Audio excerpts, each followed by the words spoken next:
સ્વામિનારાયણ ભગવાનની જય, અક્ષર પુરુષોત્તમ મહારાજની જય, ગુણાતીતાનંદ સ્વામી મહારાજની જય, ભગતજી મહારાજની જય, શાસ્ત્રીજી મહારાજની જય, યોગીજી મહારાજની જય, પ્રમુખ સ્વામી મહારાજની જય, મહંત સ્વામી મહારાજની જય, પ્રમુખ સ્વામી મહારાજ શતાબ્દી મહોત્સવની જય. વચનામૃત 6 વિવેકી અને અવિવેકીનો. સ્વામિનારાયણ હરે સ્વામીએ વાત કરી છે. સંવત 1876 માગસર સુદ 9મીને દિવસે શ્રીજી મહારાજ શ્રી ગઢડા મધ્યે દાદા ખાચરના દરબારમાં વિરાજમાન હતા અને સર્વશ્વેત વસ્ત્ર ધારણ કર્યા હતા અને પોતાના મુખારવિંદની આગળ મુનિ તથા દેશ દેશના હરિભક્તોની સભા ભરાઈને બેઠી હતી.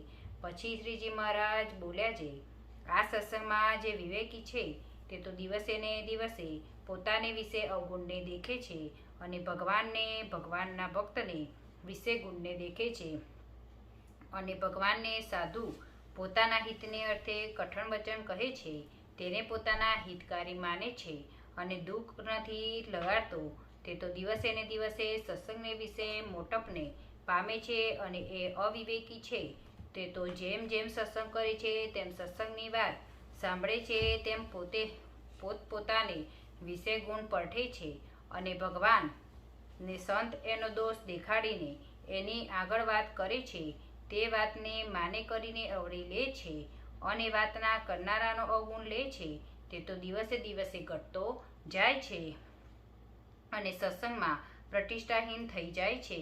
માટે પોતાની વિશે જે ગુણનું માન તેનો ત્યાગ કરીને સુરવીર થઈને ભગવાન અને ભગવાનના સંતને વિશે વિશ્વાસ રાખી તો એનો અવિવેક ટળી જાય છે અને સત્સંગમાં મોટપને પામે છે. ઇતિ વચનામૃત 6. વચનામૃત 7 અનવ્ય વ્યતિરેકનું. સ્વામિનારાયણ હરે સ્વામીએ વાત કરી છે. સંવત 1876 માગસર સુદ 10ને દિવસે શ્રીજી મહારાજ શ્રી ગઢડા મધ્યે દાદા ખાચરના દરબારમાં વિરાજમાન હતા અને સર્વશ્વેત વસ્ત્ર ધારણ કર્યા હતા અને પોતાના મુખારવિંદની આગળ સાધુ તથા દેશ દેશના હરિભક્તની સભા ભરાઈને બેઠી હતી. અને પછી શ્રીજી મહારાજ બોલ્યા છે, શાસ્ત્રમાં જ્યાં જ્યાં અધ્યાત્મ વાર્તા આવે છે તે કોઈને સમજાતી નથી અને ભ્રમી જવાય છે. માટે એ અધ્યાત્મ વાર્તા જેમ છે તેમ યથાર્થપણે અમે કહીએ છીએ તે સર્વ સાંભળો. જે સ્થૂળ સૂક્ષ્મ કારણ એ 3 દેહને વિશે એકાત્મપણે જે વર્તવું છે તે જીવનું અનવ્યપણું છે અને એ 3 દેહથી પૃથકપણે સત્તા માત્ર જે કહેવો છે તે જીવનું વ્યતિરેકપણું છે. તથા વિરાટ સૂત્રામાં અને અવ્યાકૃત એ 3 શરીરે સહિત જે ઈશ્વરને કહેવા છે તે ઈશ્વરનું અનવ્યપણું છે અને 3 શરીરથી પૃથકને સત્તા માત્રને કહેવાયું છે તે ઈશ્વરનું વ્યતિરેકપણું છે અને જે અક્ષર બ્રહ્મને કહેવા માટે એનું અનવ્યપણું છે અને એ સર્વથી વ્યતિરેક સચ્ચિદાનંદપણે જે અક્ષર બ્રહ્મને કહેવા તેનું વ્યતિરેકપણું છે.